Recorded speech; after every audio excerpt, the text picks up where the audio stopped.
Tell us about what's happening at the airport. Are there a lot of Gbagbo supporters where you are? Yes, as you can see, I am in fact indeed in the presidential pavilion inside of the airport in the economic capital, where Laurent Gbagbo is expected to land in less than a couple hours at this point, so very soon. We are in this pavilion where there are about 300 people, I would say, all in all, including officials. As for pro-Gbagbo supporters, and by that I mean the regular citizens, not many of them have been able to come in.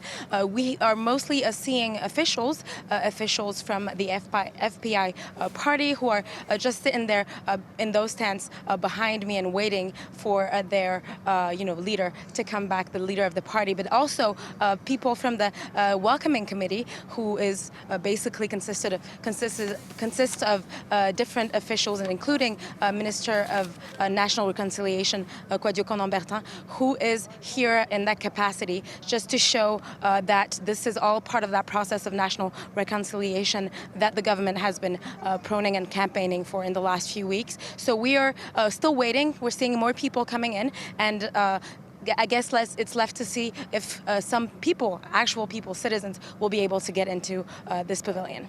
And Hannane, we were reporting earlier that some sporadic clashes had been taking place near the airport. To your knowledge, have things now quietened down a little? Well, apparently they haven't quite quietened down.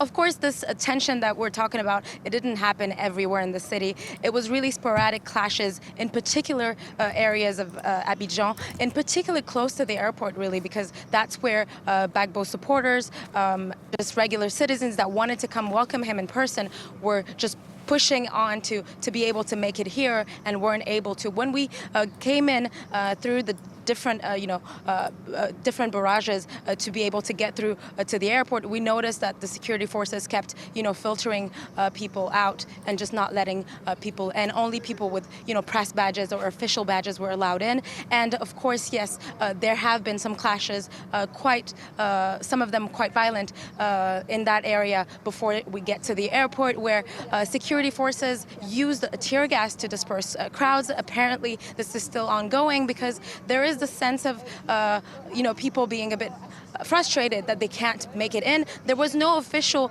word from the government that discouraged people from making their way to the airport. Of course, we heard some officials a few weeks ago talking about having this very appeased event and making sure that everybody comes out and acts responsibly. But it just seems like they haven't been given the leverage to be able to be here.